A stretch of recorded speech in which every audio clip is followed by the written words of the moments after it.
The TV1 News is proudly brought to you by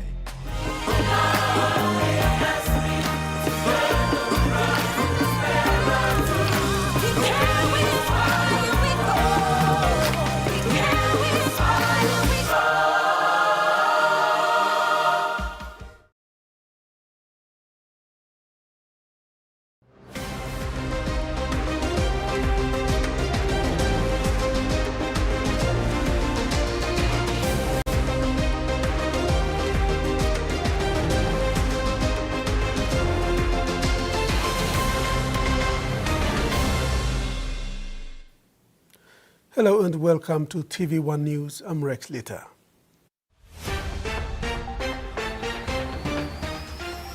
In this edition, work to begin soon to review teachers' salaries.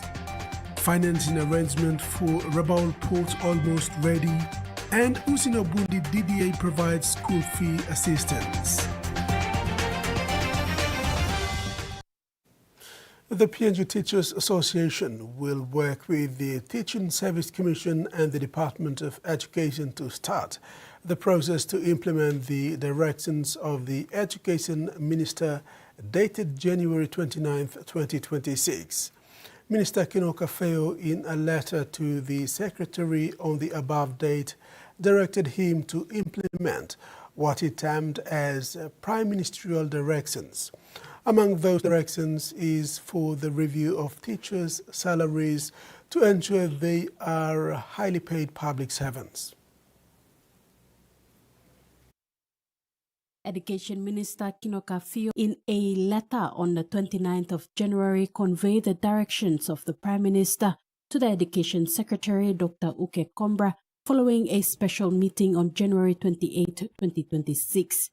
The minister in that letter outlined 6 areas that concerned the department. The third and fourth directions were for teachers to be highly paid public servants and that they be paid based on their qualifications, ensuring remunerations are based on teachers meeting professional standards, their performance rated and certified to be awarded special remunerations. And as per these directions, the PNG Teachers Association is now stepping in to begin the process to implement these directions by working with the Teaching Service Commission and the Education Department to ensure that the 80,000 teachers who are members of the association have their salaries adjusted. Done and the TAC chairman signs, TAC signs, and the PM secretary signs, and I sign.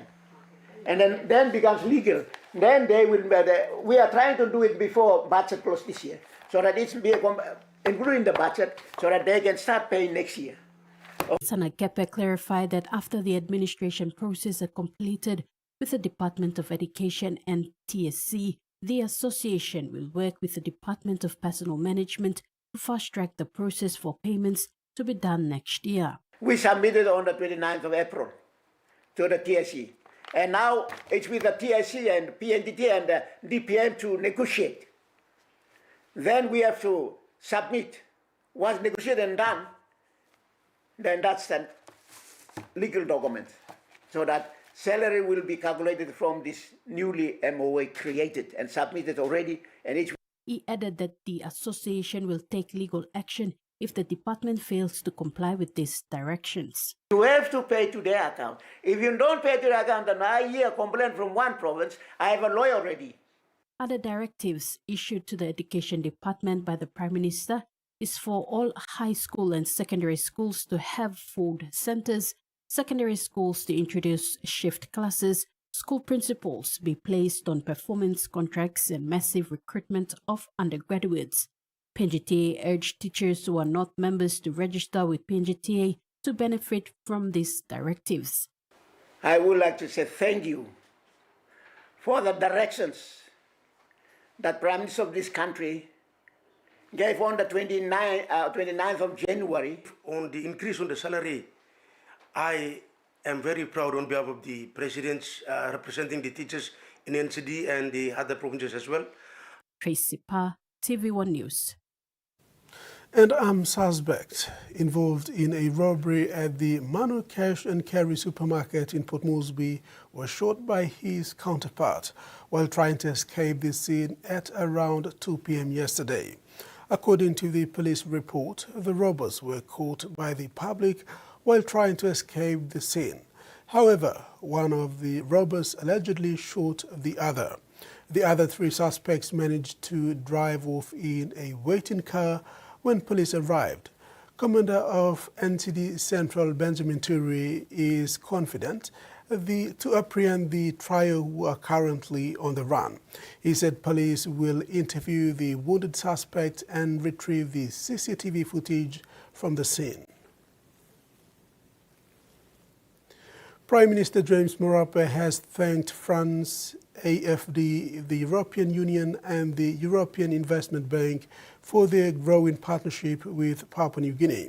He shared his acknowledgement following high-level discussions held on Tuesday, 19th May 2026 in Paris with officials from Agence Française de Développement, or AFD, French government representative, and European development partners. He confirmed that one major outcome from this meeting was confirmation that financing negotiations for the redevelopment of Rabaul Port were now nearing completion. The Rabaul Port redevelopment project that recently received the National Executive Council's approval and is expected to move towards signing in the coming weeks. The project forms part of a broader green port strategy and is being jointly funded by AFD, the European Investment Bank and the European Union. Prime Minister James Marape described the redevelopment as a strategic national project that would transform East New Britain and strengthen Papua New Guinea's position in Pacific trade and logistics. The Prime Minister said the government's vision was to transform Rabaul into a major regional import-export hub, a Pacific redistribution center, and a modern green port supporting tourism, trade, manufacturing, and downstream processing industries. He said with the development of the port comes the opportunity to establish industries around it and want economic activities like cocoa, fish, and timber processing happening around this port. The upgrading of Rabaul's green port is a blending project for a total of €60.3 million with a grant from the European Union and loans from the European Investment Bank and the French Development Agency, including a requested EFSD Plus guarantee for the EIB loan. A EFSD Plus guarantee is a financial instrument under the European Fund for Sustainable Development Plus that supports investments in high-risk regions by providing risk mitigation through guarantees and blending instruments. It enables private investors to fund sustainable infrastructure and development projects in unstable or challenging markets. Ruth Rongola, TVWAN News. Foreign Affairs Minister Justin Tachenko has, on behalf of Papua New Guinea, conveyed the country's appreciation to the Republic of Korea for its support and partnership over the last 50 years, making a special mention of its assistance to Papua New Guinea through the Korea International Cooperation Agency. He acknowledged that these contributions have played a vital role in strengthening PNG's human resource capacity, infrastructure development, and institutional resilience. Minister Tachenko made these remarks on the occasion of the 50th anniversary of the establishment of diplomatic relations between the two countries. Tachenko acknowledged that the Republic of Korea had remained a steadfast friend and partner.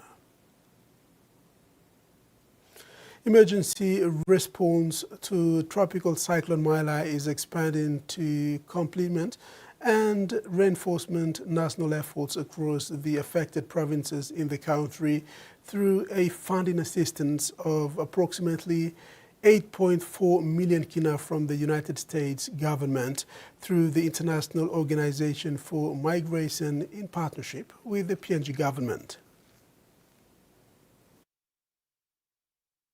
Tropical Cyclone Miler triggered a sudden onset humanitarian emergency across Milne Bay, East New Britain, West New Britain, New Ireland, and the autonomous region of Bougainville. overwhelming local coping capacities and requiring urgent, coordinated life-saving action. Severe access challenges in remote outer islands and low-lying atolls limited assessment coverage in some of the hardest-hit communities, leaving critical information gaps during the initial emergency phase.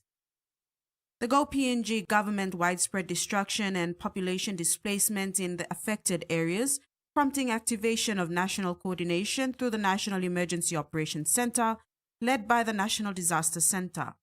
To fill this gap, the U.S. has expanded its response to Tropical Cyclone Miler to complement and reinforce national efforts across the affected provinces in the country through a funding assistance of $2 million, approximately 8.4 million kina. As the implementing agency, IOM will provide operational, logistics, and protection-sensitive delivery support to help translate assessment findings into rapid humanitarian action while reinforcing government leadership and oversight throughout the emergency response. Implementation will be carried out in close coordination with national and provincial authorities, the United Nations system, local communities and humanitarian organizations, and bilateral partners, including the governments of Australia and New Zealand. This is TVWAN News. After the break, IBSU partners with Kundu International and PNG music group Segebens recognized.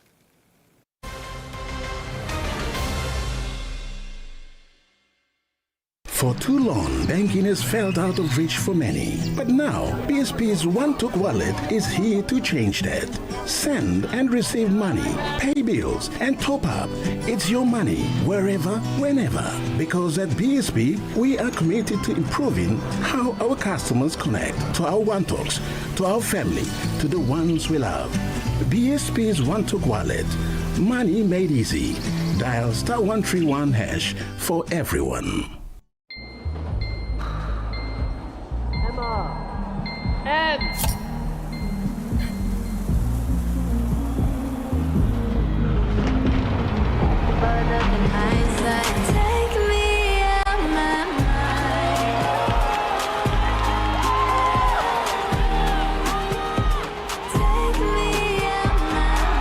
When you're all in, anything can happen. Grab a Coca-Cola and enjoy the moment. Hiya, Mama. You wait then, but me add him special flavor. Put in more flavor, put in more taste. Add your kakaru, get up a big smile on face. Time for kim chicken, a great kumutu. Sip, sip, na mumu, yes, magic on you. Meji, PNG and Mia. Find PNG made.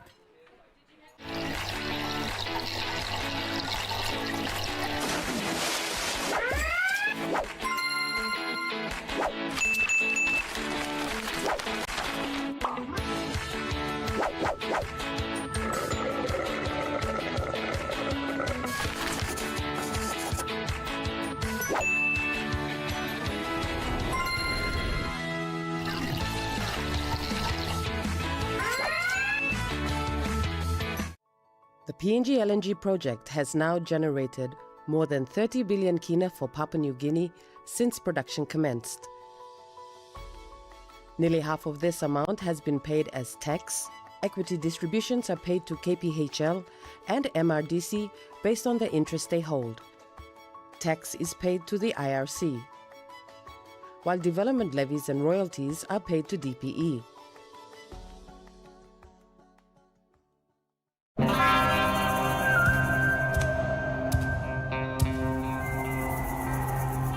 Show the dishes who's boss.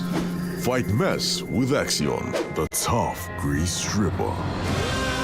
100% effective at doing the dirty work. The triple active power breaks down tough grease, and its antibacterial formula leaves dishes squeaky clean. Get tough on grease. Get Axion. You have to meet my best friend. She's the sweetest. Hey, check out my hair. Which one? The one on your head or the one in the sink? Relax. Next time, Just use the Mega Growth Anti-Damage Relaxer. It's infused with wonder oils and conditioning proteins for visibly less hair breakage after retouching. Now your hair looks great. Thank you. Mega Growth Anti-Damage No Light Cream Relaxer for visibly less hair breakage after retouching.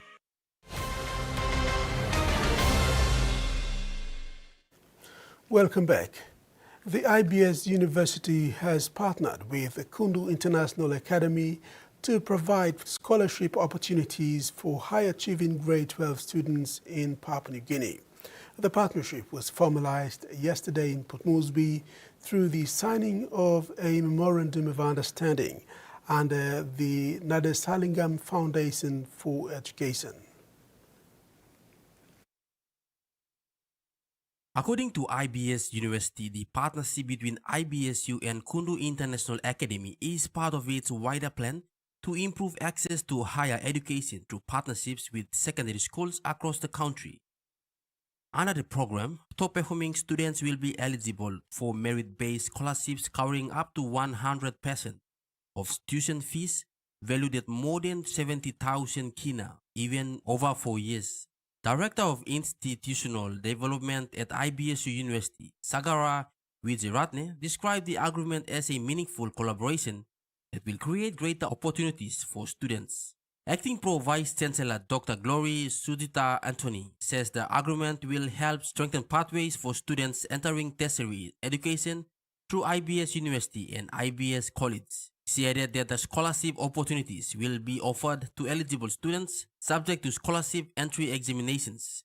Kundu International Academy Principal Emmanuel Liawia Pui welcomed the partnership, saying institutional collaborations are important for creating better opportunities for students. The Academy becomes the first school to sign onto the program this year, with IBS University expecting more schools to join in the coming months. The university also plans to expand the scholarship program to schools in other provinces across the country. IBS University revealed that the initiative is aimed at widening access to tertiary education and supporting academically outstanding students across Papua New Guinea. Michael Tamtipais, TVWAN News. In Papua New Guinea, churches play an important role in delivering services at the community level, often in places where government services cannot reach. Today, the Anglican Church showcased to its Australian partners how literacy and health programs are transforming lives under the PNG-Australia partnership.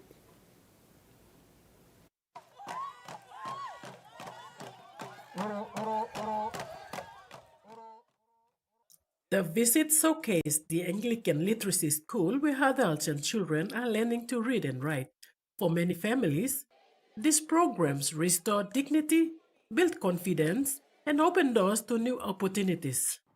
Adult literacy is not only learning to read and write.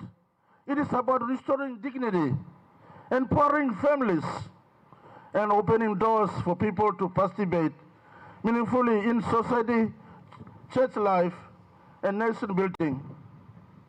Through this adult leadership ministry, meaning lives are being renewed with confidence, hope, and opportunity. Archbishop Ingen stressed that literacy is about participation and empowerment, especially in communities where the church is the only service provider. The delegation also visited St.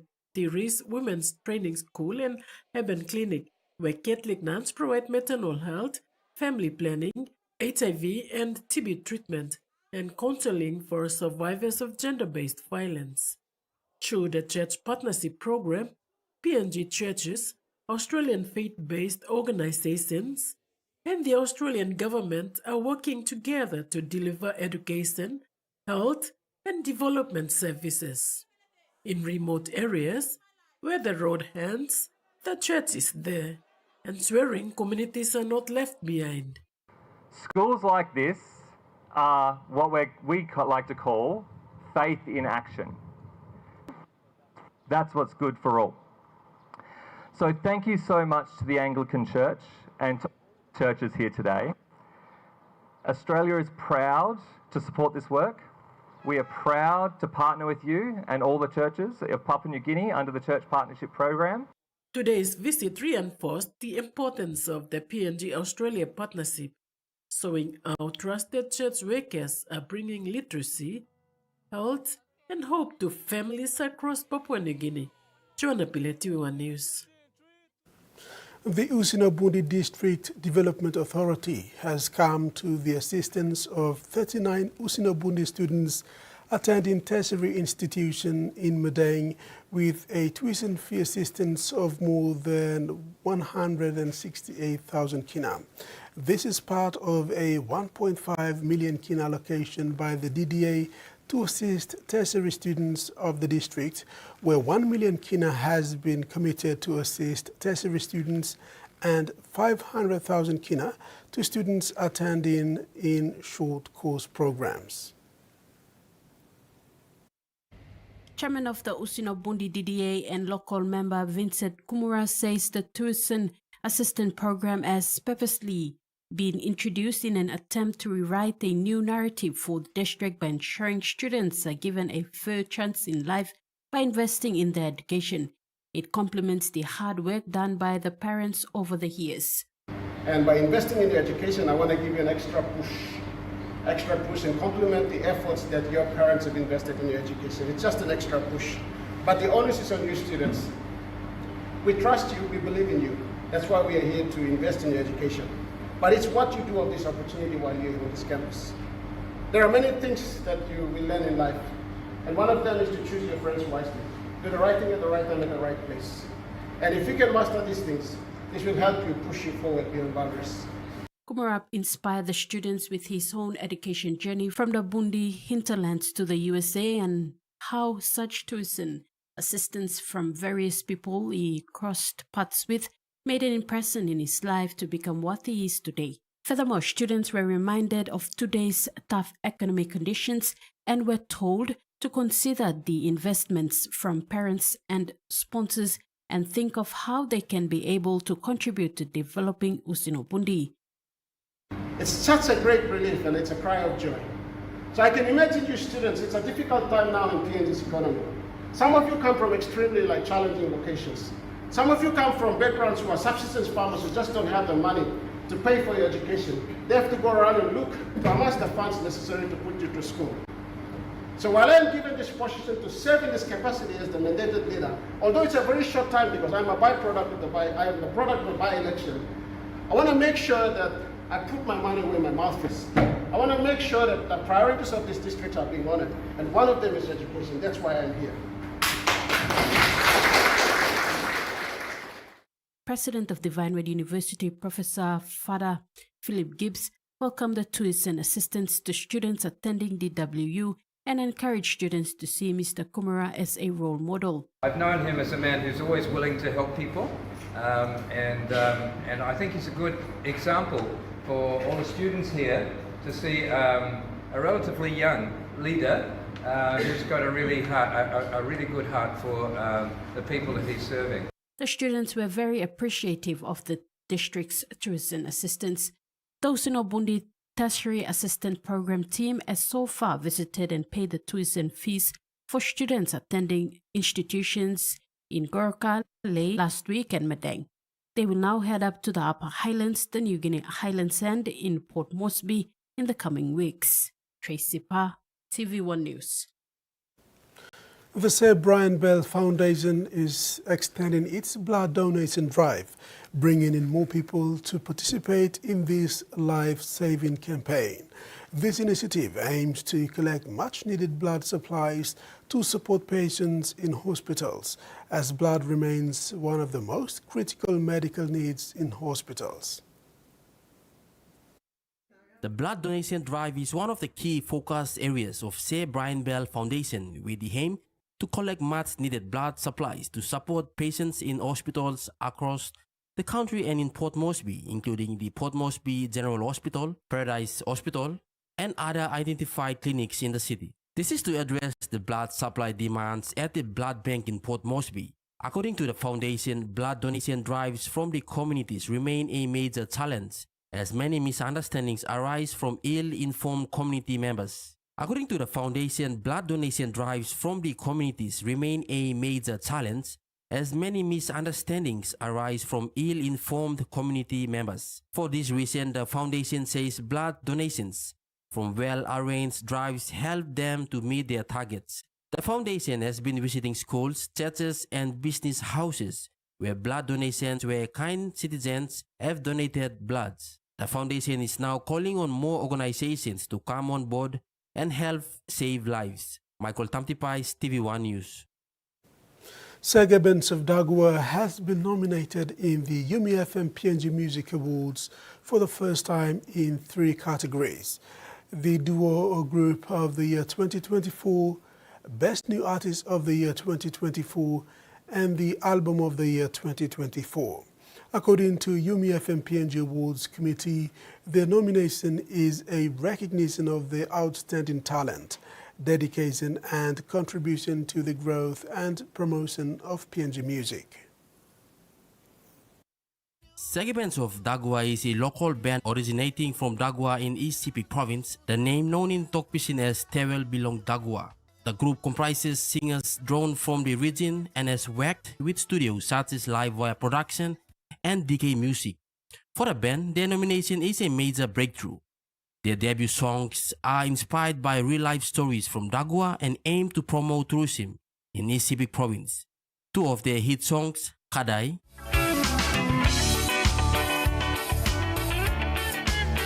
have remained in the Yumi FM top 10 for more than a week. Band manager Bradley Rario acknowledged the strong support of their main support, Lay Electrical, for helping the group reach this milestone. He said they are excited to announce that the band will soon officially launch its debut identity and public presence. They look forward to representing East Sepik on bigger stages across the country and region soon.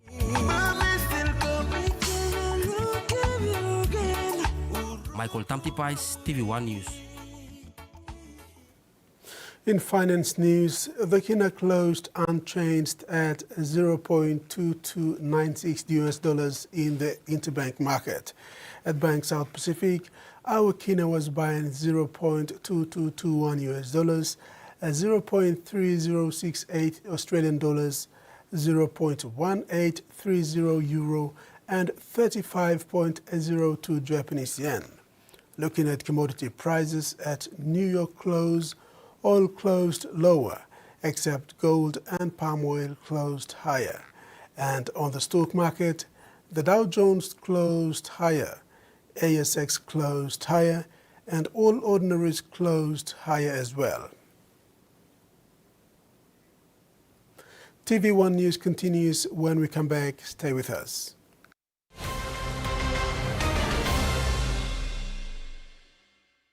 Banking doesn't have to be complicated. With PSP's One Talk Wallet, control your money wherever, whenever. Dial *131#, enter your PIN, select cash in or out, and generate a secure code to withdraw cash. It's the only wallet for cardless ATM withdrawals. Send and receive funds, pay for goods and bills, or withdraw cash with ease. All with PSP's One Talk Wallet. PSP's One Talk Wallet. Money made easy. Dial *131# today.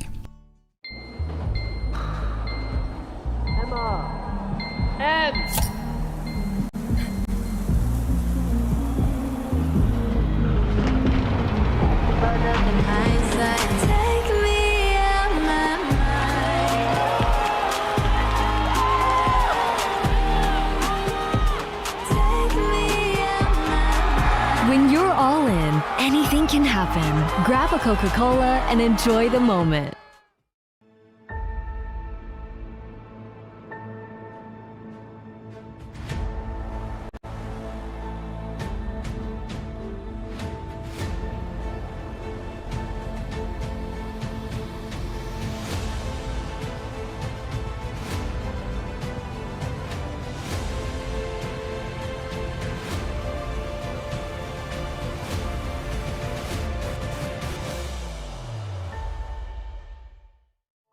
The PNG LNG project has now generated more than 30 billion kina for Papua New Guinea since production commenced. Nearly half of this amount has been paid as tax. Equity distributions are paid to KPHL and MRDC based on the interest they hold. tax is paid to the IRC, while development levies and royalties are paid to DPE. Kids in Papua New Guinea love to smile and spread joy. And when they smile, it lights up our world. Come on, Mom, it's you first. Do the 1, 2, 3. Wake up. Brush your teeth. Smile. Let's spread some smiles in PNG with Colgate. Are you ready to get accelerated up? Freeway Motors got the hottest coffee tray Land Cruiser you've been searching for. Fully kitted diesel engine Toyota Land Cruiser dual cab. Adjustable steer, AM, FM, and Bluetooth for your entertainment and more. It's now or never. Hurry! Come into our 4-mile branch to inspect this beauty and get blown away. And live with a powerful, stylish, open-back Land Cruiser and drive in style. From our homes, where every morning starts with a taste we all love. A taste that holds memories and shared stories. A taste that can bring friends together. Made with care and loved in every corner of PNG. Inspired by our champions and rooted by our family values. Snacks, so crunchy and tasty, it's irresistible. Thanks for staying with us. In overseas news, 6 more Australian women with links to Islamic State look likely to leave a Syrian camp with their children and grandchildren and return to Australia within days.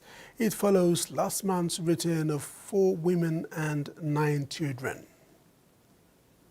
Wrangling happening behind the scenes between Syrian authorities and Kurdish authorities about their movements here, but clearly there is something afoot about this group trying to get them out of the Al-Roj camp in the very northeastern tip of Syria onwards to Damascus and then to begin their trip home. We know that there is one woman in this cohort who will not be travelling, and that is the individual who is subject to a temporary exclusion order from the Australian government, banning their travel to Australia on national security grounds. But the children involved in that family will, we understand, be moving with the broader group, which include other members of their family.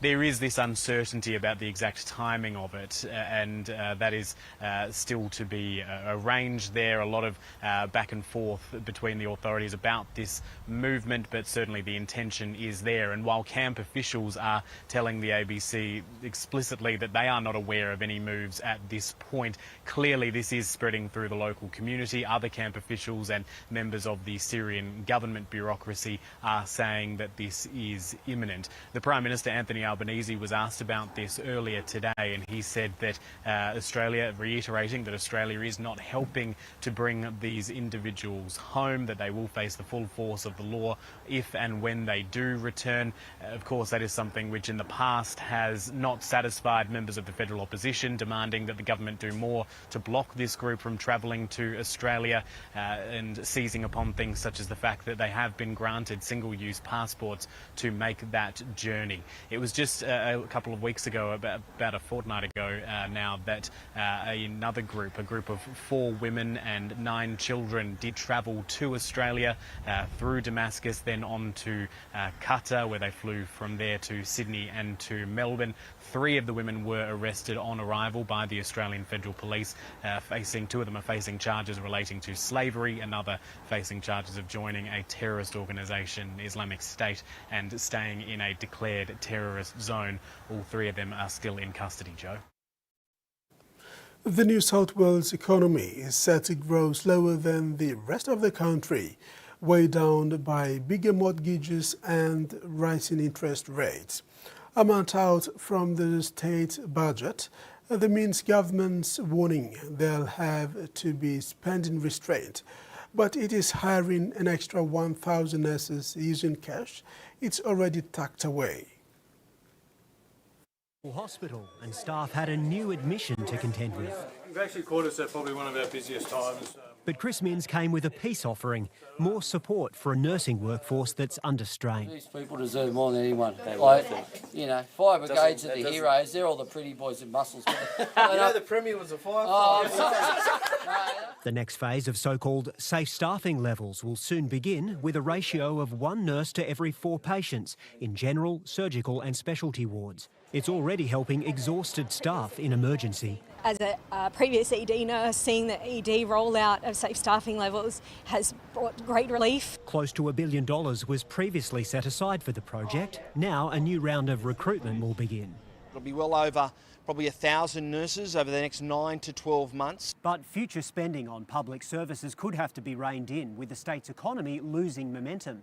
It was forecast to grow by 2.5%. That's now been slashed to just 1%.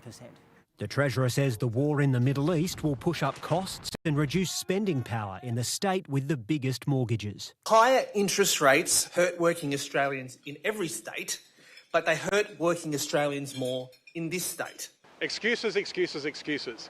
Today, Daniel Mookie continues his theme of finding somebody else to blame for his economic position in New South Wales. Despite their controversial rollout, the government says investment in renewable energy projects is helping stave off recession. But the economic engine room is running out of puff. An army of hackers might sound like a malicious threat, but some of the world's most skilled are instead using their knowledge for good. They've spent the week sneaking into each other's computers on the Gold Coast as part of a cybersecurity top competition. Mission. We are given a bunch of programs that, just like programs in the real world, have various vulnerabilities that could be attacked. Teams of students from around the world poke and prod each other's digital defences, searching for sabotage. We just need to hunt them down and exploit them. It's the International Cybersecurity Challenge. We've been working on this for so long. It's wonderful to see everyone again. This is one of my favorite events to do of the year. It's also pretty much the World Cup of all cyber competitions in the world. This is a simulation of real-world threats, pitting country against country in a game of attack and defence. But by learning how the bad guys think, these hackers are devising new defences. If I can find some weakness in a company and tell them about it and they can fix it, that's a lot better than some bad guy coming in and breaking it. And Australia's top brass are taking notice. We meet at a time when the cyber threat environment is broader, faster and more complex than ever. This gives us a great community of people who are actually trained to do the right things for cybersecurity. The winning nation will be crowned tonight, an outcome governments and business will be watching. Millions of tons of food goes to waste every year, but the Queen Victoria Market is looking to minimize that while also helping communities in need. It's doing its part to address food insecurity within the city of Melbourne by redirecting excess food to charities. It's the freshest produce, but not all of it sells. Summer you get a lot more foot traffic, so you buy a lot more stock. Winter, it's hit and miss. People come out, people don't. I don't want to put in the rubbish bin because I feel bad when we waste it. So I'm happy to give it the free end of the day, even if it can't sell it. The Queen Victoria Market produces about 800 tonnes of surplus food every year. That's the equivalent of about 30 Melbourne trams. We've done a whole stack of bin audits here to understand what the waste is, and we've found that about 97% of that is actually edible. That produce is now being rescued and redirected to charities, helping to feed those in need. Some of them are focused on creating meals. Others run pantry operations where they're enabling access to that fresh produce for people in the community that need it. Rescuing it and being able to collect all that food and then deliver that right out and share it with every person that needs it. According to data collected by the City of Melbourne, almost 50% of residents reported food insecurity. 23% reported running out of food, while more than a third said they were worried they would. This is an absolutely shocking and unacceptable situation. in an Australian city. A country as prosperous as ours, people should not be missing out on meals. Now there's a family that's eating during the week, or someone that was skipping meals is now able to have something to eat. You know, it really pulls at the heartbeat of Second Bite. The market is the City of Melbourne's biggest source of fresh produce. There's more than 25 stalls, and so far 5 have signed up to be part of the initiative. 3 different food relief organisations receive the produce, including social enterprise Meals with Impact.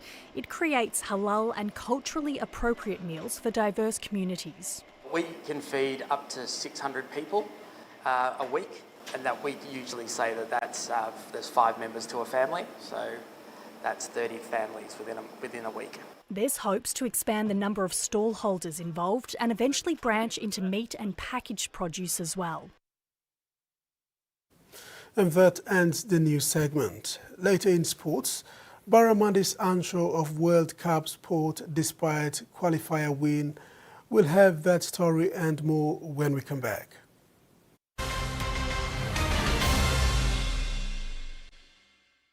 Meet UmiPay, your digital wallet from TISA Bank. Your gateway to seamless transactions. Withdraw cash anytime at your nearest TISA agent. Send money to family and friends. Hello, son. Anytime, anywhere. Top up and pay with just a scan. From taxis to coffee and small businesses, UmiPay makes every payment simple. UmiPay, powered by TISA Bank.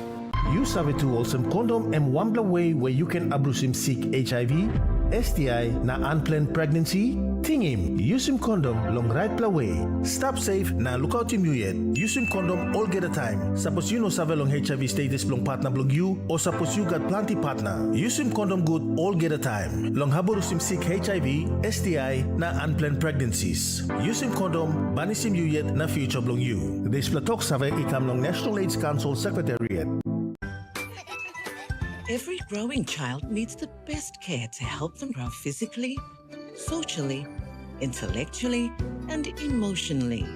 That's why I choose Tender Care. It keeps skin clean and fresh and is hypoallergenically tested for gentle and safe protection. So my child can be protected for all of life's adventures. Tender Care.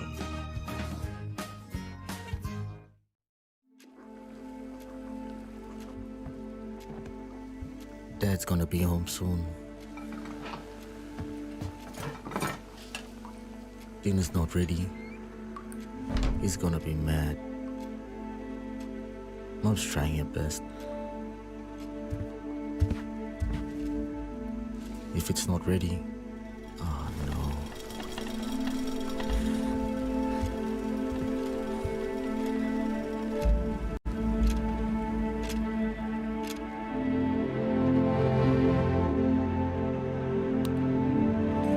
I'm proud of my old man. If he can change, anyone can.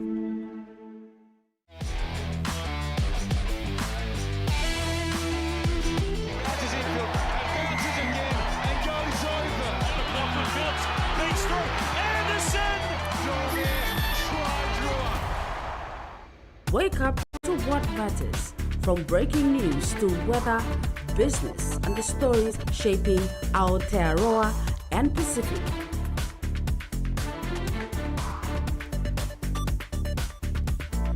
TVNZ Breakfast, bringing you everything you need to know live, fresh, fast, ready when you are. Catch TVNZ Breakfast Show live, weekdays at 4 a.m. on TVWAN. It's not just a sport, it's a way of life. Really good with ball in hand and will score under the post. Charging down the field, some by Maka. How about that for defending? McCarthy Black takes them all on the outside and he's gotten away initially. And now Faith Nathan slices between the New Zealand defenders. And they're almost the way they are, PG. They're going to get the opener in the second half. One line break is enough. They live and breathe this game.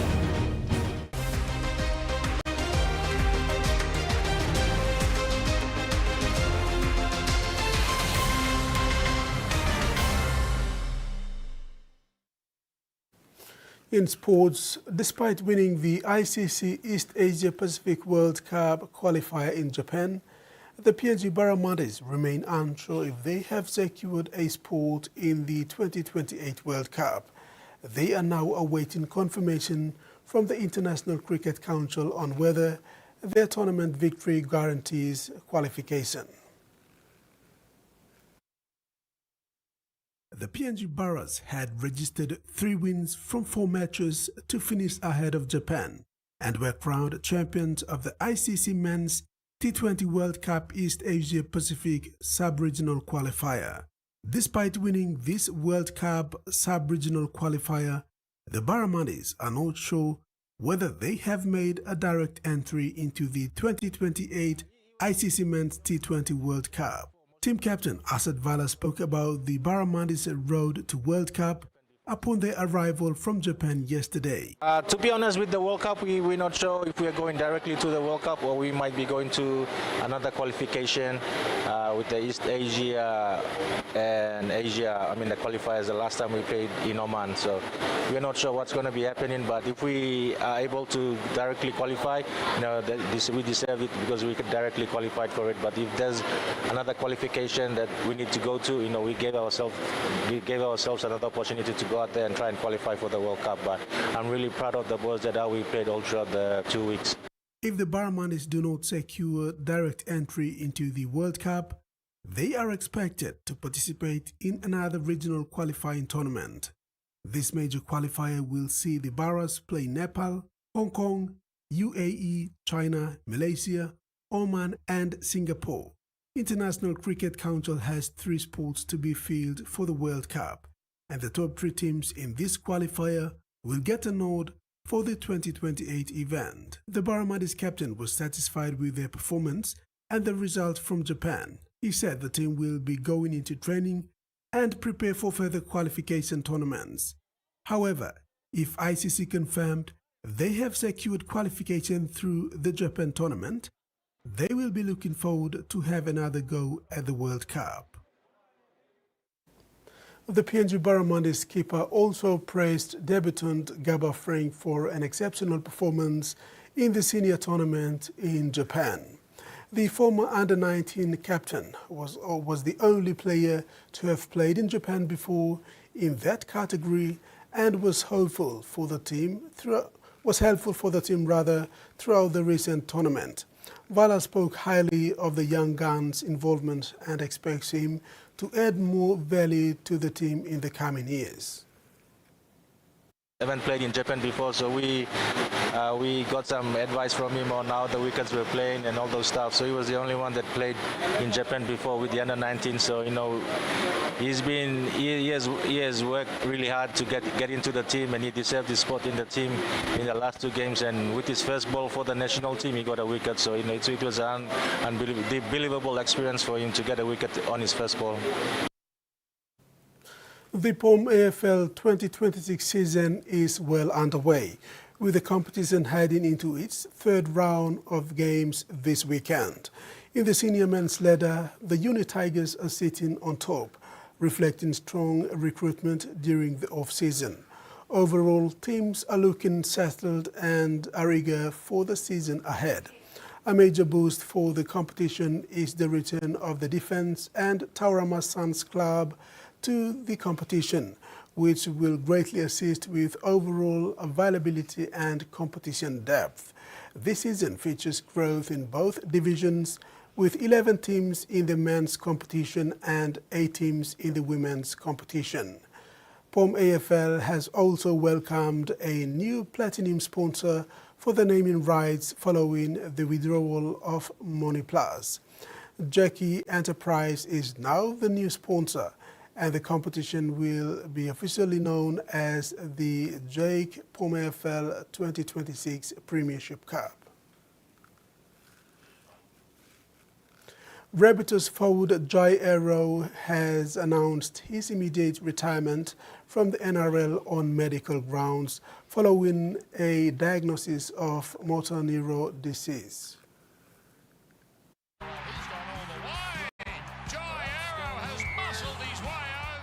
The Rabaul in a statement on Wednesday confirmed that 30-year-old recently received the diagnosis of a motor neuron disease after months of testing and treatment. Arrow played 178 NRL games since making his first-grade debut in 2016, as well as playing 12 State of Origin matches for Queensland. He won the George Pickens Medal in 2025 as the Rabaul Player of the Year and the Bob McCarthy Club Person of the Year award in the same year. Arrow also won the South Case Award for outstanding contributions to the community in 2025 and was awarded the Barrow Appreciation Award in 2024. A highly respected competitor across a decade in the NRL, Arrow said he was grateful for the support he had received in recent months. He thanked everyone for the support over what has been an incredible, difficult and uncertain period in his life. I've recently received a diagnosis relating to nerve and neurological condition. Further tests, specialist reviews and medical processes are still ongoing, and my doctors are continuing to assess my condition. Over recent months, my symptoms have affected different parts of my everyday life. On medical advice, I'm not currently medically cleared to train or play at the required level, and I'll be stepping away from those duties while I focus fully on my health, treatment and rehabilitation. Rabaul CEO Blake Solly said Arrow's contribution to the game, the club and the community will never be forgotten. His contribution to the game, to our club and the community will never be forgotten. Jai reached the highest levels the sport had to offer. But aside from the brave and unrelenting player he was on the field, he was a terrific clubman. He won our Clubman of the Year award last year, makes great contributions to South Cares and other charities in St Vincent de Paul and what ability. Jai, Barina, Isla, his wider family remain in our thoughts. And we'll be doing everything we can to support Jai through the months ahead. Rabaul's coach Wayne Bannett described Arrow as an honest, genuine, hardworking young man and always put his family and his team first. A wonderful young man to be part of a football club. He has all the attributes that make good footballers, and I see some of his teammates here today as well, and like all of us, we can't believe what's going to happen to him, but the fact is it's happened, and it has to call time. But what he does know, he knows he's got the support of everybody in the change room, and he knows he's got the support of everybody on the staff, and he knows everybody that's a part of South Sydney has their support. He'll need that, but we'll always be there for him in this club. So, Terry Long with TVWAN Sports.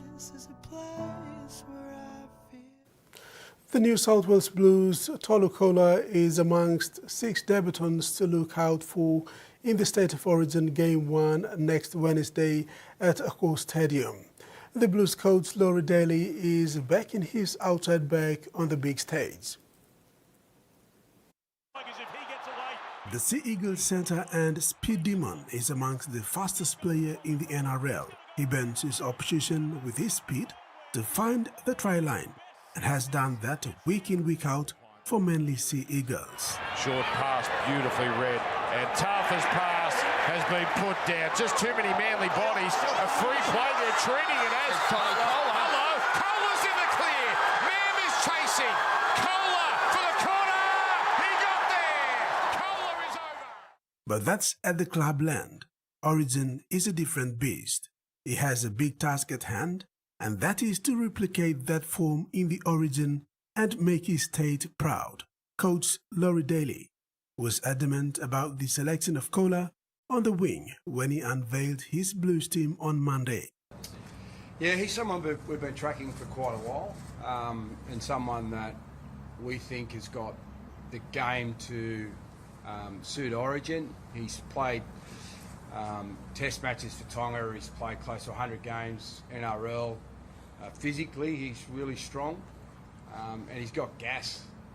And in Origin, especially when they're about moments, sometimes the difference between winning and losing is just a bit of speed. Yeah, he's a guy that we've got every confidence and faith in. Daly showed confidence in the 23-year-old Manly Flyer that he can thrive in the Origin arena and compete against the best Queensland Maroons outfit. W half. Katoa. This looks promising. Iongi got it away. Hola will score. And that helps. That helps the cause. The Manly Sea Eagles centre, who also represents Tonga at the international level, spoke about how grateful he is to represent New South Wales. He understands Origin football and believes his athleticism and speed will be an asset to the team. No, I didn't feel no pressure at all, to be honest. Yeah, at the time, these past few weeks, I had just been focusing on doing my job at Manly, and yeah, from that, I think I kind of got the call. So, yeah, obviously speed and athleticism, and yeah, just my style of footy. I think it helps this team, and I think it'll thrive in the Origin arena. So, yeah. Kola is amongst 6 new faces in the Blues camp. He joins Sea Eagles teammate Hamole Olokoatu in the Blues camp for the first time. The State of Origin Game 1 next Wednesday, May 27th, will be live on TVWAN Sports. And now the weather forecast.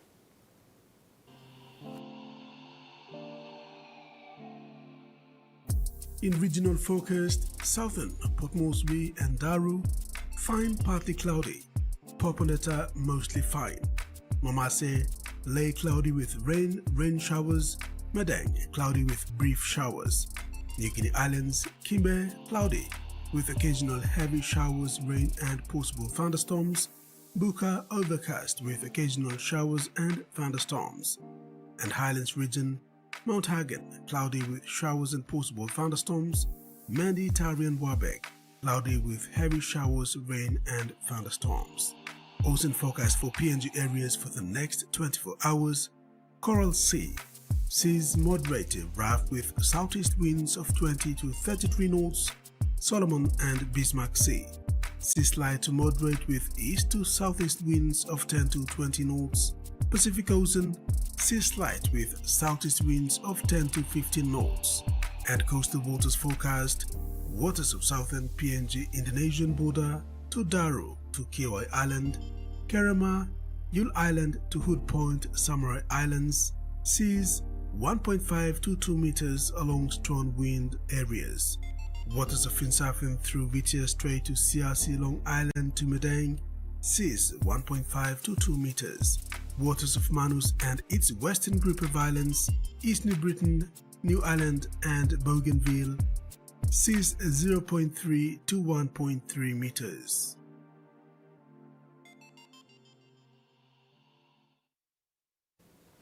That wraps up the news tonight. Thanks for your company. Good night.